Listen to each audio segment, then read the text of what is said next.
इंसानियों के लिए उम्मीद की एक नई किरण है। सीमांचल के बेशतर अजला बिलखुसूस अररिया के करीब का जो मंजर इन्होंने पेश किया, मैंने इस 65 साल में कभी देखा नहीं था। टीवी के अलावा दूसरे चैनल्स को भी चाहिए, लेकिन दूसरे चैनल में तो हमने नहीं देखा है कोई ऐसा मसला उठाया गया है। तालीम के फरोग को लेकर हुकूमत तरह तरह के दावे तो करती है। बहुत सारे ऐसे प्रोग्राम्स, ऐसे खबरों को दिखला रहे हैं जो कि दूसरे टीवी चैनल नहीं पहुंच पाते। वजीर कहलाने वाला मुल्क हिंदुस्तान में आज भी ऐसे गांव हैं। ईटीवी भारत ने पसमादगी अररिया की और सीमांचल की जो दिखाने की कोशिश की है। रियासत बिहार के सीमांचल के जिन अजला में मुस्लिम अक़लियत की कसीर आबादी है, उनमें से एक अररिया भी है। सदियों से आबाद अररिया की अक़लियती बिरादरी और पसमानदा तबका आज भी बुनियादी सहूलियात से महरूम है। ईटीवी भारत ने आलम वजूद में आने के बाद से ही अररिया और उसके मज़ाफ़ात में अवामी मसाइल, उनके तर्ज जिंदगी और अक़लियतों की आवाज़ को मजबूती से उठाया है। तकरीबन 4 महीने पहले ईटीवी भारत के बारे में मुझे मालूम हुआ कि अररिया में लॉन्च हो रहा है। तो हमने इनकी एक्टिविटी जो देखा कि ये सामाजिक जो कमियां हैं, जैसे एक पुल की तरफ इनका देखा रुझान काफी अच्छा फोकस किया इन्होंने।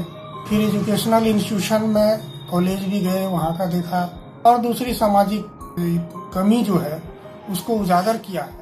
ईटीवी भारत की कारकर्दगी पिछले 3 महीने से जो मैं देख रहा हूँ वो बहुत ही तसल्ली बख्श है, और इन्होंने उन मुद्दों को उठाया है जिस पर किसी मीडिया ने आज तक ध्यान नहीं दिया।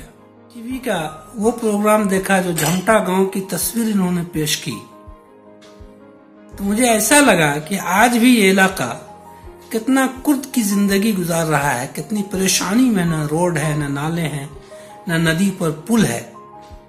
इन सारी चीजों को इन्होंने दिखाया और ये समाज में इसका बहुत ही अच्छा मैसेज किया।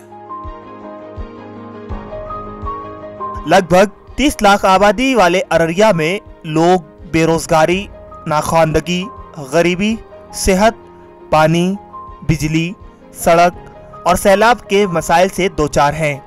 वो सियासत के मकड़ जाल से आज भी निकल नहीं पाए हैं।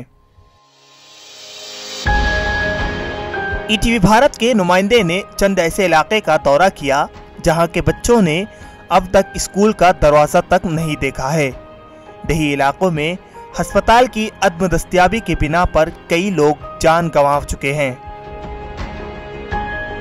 सरकार की योजनाओं को उनके ही भाषा में उतारने में जो ईटीवी भारत उर्दू का योगदान है वो काफ़ी सराहनीय है, और मैंने पिछले 3-4 महीनों में इनके मदद से जो सरकार की योजनाएं हैं वो पब्लिक तक पहुंचाने में जो मदद पाई है उसके लिए मैं इनका शुक्रगुजार हूँ।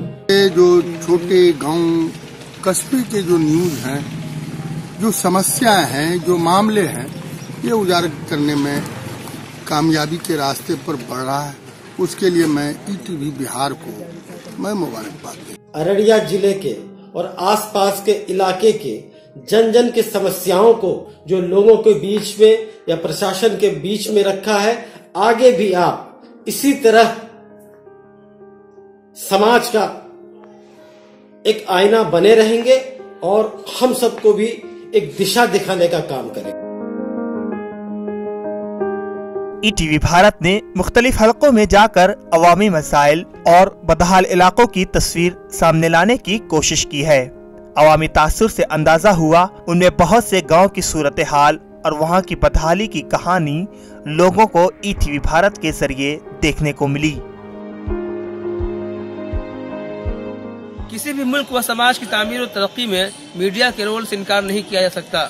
आज सैकड़ों न्यूज चैनल, हजारों अखबार, वेब पोर्टल और यूट्यूब चैनल मौजूद है जो सहाफती जिम्मेदारी निभा रही है, मगर ईटीवी भारत की हमेशा कोशिश रही है कि ये जमीनी सतह से उन मसाइल के तह तक पहुँचे जिसका सरोकार सीधे आवाम और उनकी खस्ताहाल जिंदगी से है। इतने कम वक्फे में यहाँ की आवाम ने ईटीवी भारत के तई एतमाद और मोहब्बत का जो नजराना पेश किया है, इसके लिए तहे दिल से हम अररिया की आवाम का शुक्रिया अदा करते हैं। इस उम्मीद के साथ कि इस नए साल में आगे भी आपका एतमाद बरकरार रहेगा और यहाँ के उलझते मसाइल को सुलझाने में आप मुआविन साबित होंगे। ईटीवी भारत के लिए अररिया बिहार से मैं आरिफ इकबाल।